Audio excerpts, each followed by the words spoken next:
लेकिन एक चीज साफ दिखती है मोदी जी कि आपको अपने लिए कुछ नहीं चाहिए।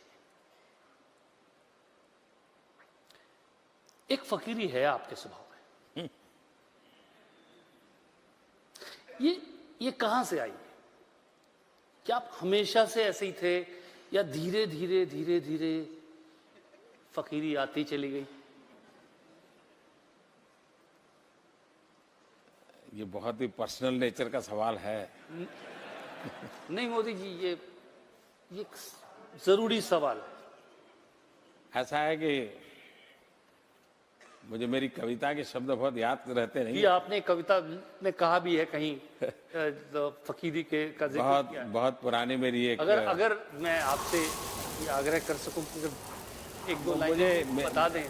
मेरी कठिनाई है, गुजराती में आपकी कविता मुझे पता है। मुझे याद नहीं रहती है कविता, इसलिए मैं कह नहीं पाऊंगा। लेकिन मैं सोशल मीडिया में मेरी उस कविता को डाल दूंगा। जी जरूर डालिए। क्योंकि मुझे याद नहीं है तो लेकिन वो गुजराती में है और रमता राम अकेला करके मैंने उस शब्दों को, मेरे भावों को व्यक्त किया है। देखिए, मैं समझता हूं कि ये फकीरी वगैरह जो है ये मन की अवस्था से जुड़ा हुआ विषय है और वो इंजेक्ट करने से नहीं आती है, हालात उसको पैदा नहीं करते हैं। अगर वो इनबिल्ट होता है तब जाकर के होता है। और शायद मैं कोई अपनी तारीफ करने के लिए नहीं कह रहा हूं, मुझे क्षमा करना, लेकिन प्रसून जी ने सवाल पूछा है, मैं जवाब न दूं तो ठीक नहीं लगेगा। जब मैं गुजरात में था मुख्यमंत्री के नाते, तो सार्वजनिक समारोह में जाता था तो लोग बैंड सौगात देते हैं, बढ़िया सा शॉल देते हैं, कभी कोई चांदी की तलवार दे देता है, कोई अच्छा ताजमहल दे देता है, कुछ ना कुछ देते रहते हैं, बहुत बढ़िया बढ़िया पेंटिंग देते हैं। तो मैं भी इंसान हूं, मेरा भी मन करता है यार ये बहुत बढ़िया पेंटिंग इस घर में दीवार पे लगाऊंगा, मेहमान आएंगे तो अच्छा लगेगा। ये बढ़िया से मूर्ति दी है, यहां रखूंगा तो बहुत अच्छा। मेरा भी मन कर, आपका भी मन करेगा? करेगा कि नहीं करेगा? मेरा मन नहीं करता था।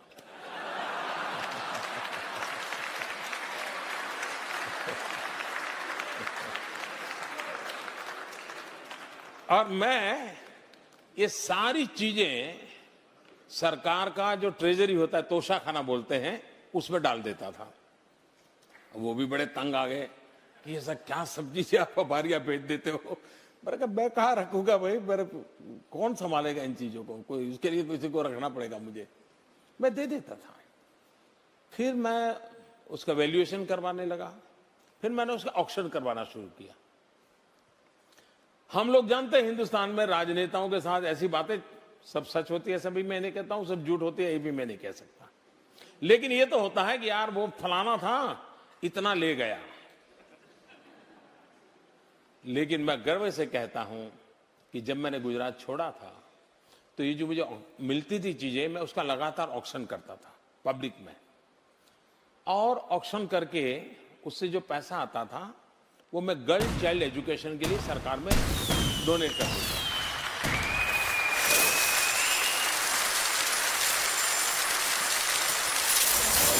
और करीब करीब 100 करोड़ से ज्यादा रुपये ऑक्शन से, और फिर लोग मुझे चेक भी देने लगे। किसी फंक्शन में जाता था तो चीज देने के बजाय गर्ल चाइल्ड एजुकेशन के लिए चेक देने लगे। ये अमाउंट करीब करीब 100 करोड़ से ज्यादा थी जो मैं बच्चियों की शिक्षा के लिए दे रहा था।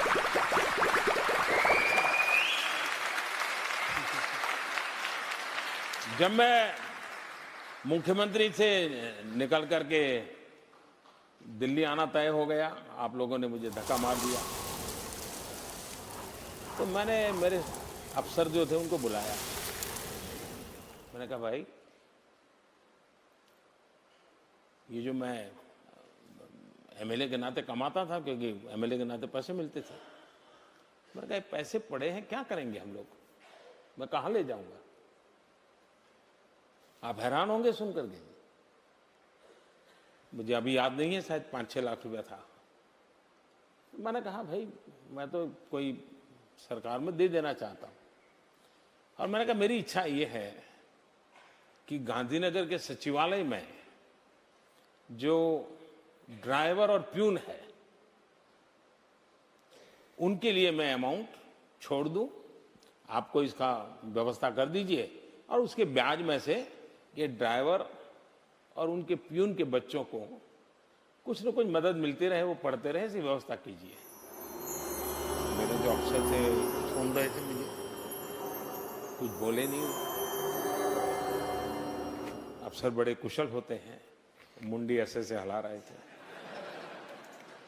मैं भी सोच रहा था कि मेरी बात मान ली, कुछ करेंगे। 2 दिन के बाद उन्होंने कहा साहब हम जरा घर में मिलने आना चाहते हैं। मैंने कहा आई जाइए, क्योंकि मुझे जाने की तैयारी कर रहा था। उन्होंने कहा साहब आप ऐसा मत कीजिए, पता नहीं कब आपको पैसों की जरूरत पड़ जाए और आपके पास कुछ है नहीं। मेरे अफसरों ने मुझे वो पैसे देने नहीं दिए। तो मैंने कहा यार कम से कम मैं तो क्या करूंगा इसे ले जाकर। आखिरकार वो बहुत समझाने पर मान गए और सारे पैसे तो मेरे उन्होंने लेने से मना कर दिया, लेकिन एक छोटा सा फाउंडेशन बनाया और मुझे याद नहीं, आज शायद 21,000 रुपया है, इतना कुछ शायद उसमें मैं दे करके इन गरीब लोगों के लिए दे करके निकल गया। शायद मेरी जिंदगी ही मैं ऐसी अभाव में पैदा हुआ हूं, इसलिए मुझ पर किसी चीज का प्रभाव नहीं होता है।